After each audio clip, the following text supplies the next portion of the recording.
Hello everyone, this is your girl Chocolate Swag.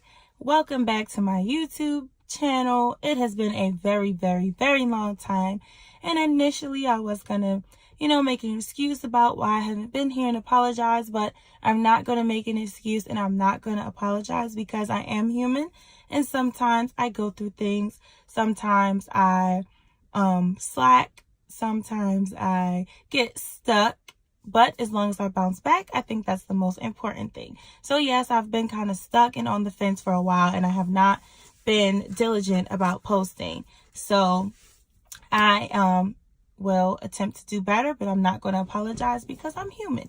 But I wanted to shoot you all a video because of my absence. I wanted to drop your midweek motivation early. Instead of dropping it on Wednesday, it is now Monday, so I'm going to drop it on Monday. And I just want to shoot you all a quick video and give you a short, sweet, simple, but powerful message. Something for you to think about during your week this week. So, you guys know a plane. A plane can't land if the conditions are not good, like the weather, or if the conditions, once it reaches its destination, are not good for landing.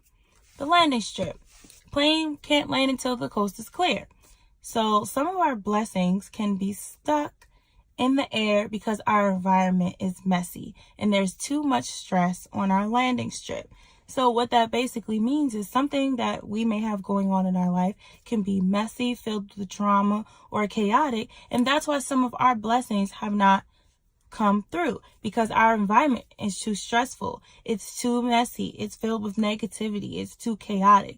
So we need to step back and think about if our situation is too messy, if our friendships are too messy, if our relationships that we're involved in are too chaotic or messy, if our work environment is too chaotic or messy. In order for us to prosper and grow, we have to be able to grow. A flower cannot grow if there's no water, if the soil is not good soil, and if there's no sun, it will die. So we can't grow if we are not in situations that are healthy for us to bloom and to continue to grow into these beautiful human beings that we're meant to be. And God has a plan for all of us, but if we're not watering our soil and not providing our plant with sunlight, then we are not growing, because he gives us the seed and he plants the seed, but it's up to us to keep it watered and keep it in an area where it can receive sunlight in order to grow. We're not growing if we don't allow ourselves to grow.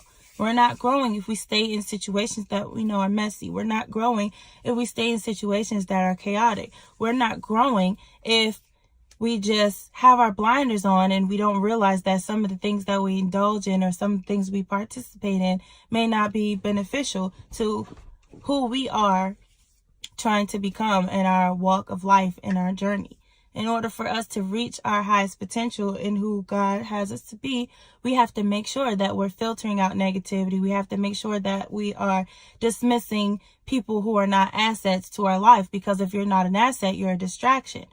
And we don't need distractions in our life. We need people who can lift us up. We can't do all the lifting all the time. We can't give all the handouts all the time. Sometimes we need to be lifted up, and sometimes we need someone to reach their hand out and give us things, not just like material things like give us money or give us the answers, but sometimes we just need to be given that motivation, that encouragement, that extra push, that, just shoulder to lean on when we need it. I'm not saying for someone to sit there and give you everything and have it fall into your lap, but sometimes we just need to be given that push. We need to be given that reassurance. We need to be given that pep talk that we got this and everything's going to be okay. Sometimes there's certain things we don't know, and maybe someone in our corner may have the answer or may be able to help, and they can shed some light on the situation and give us advice to just help push us in the right direction.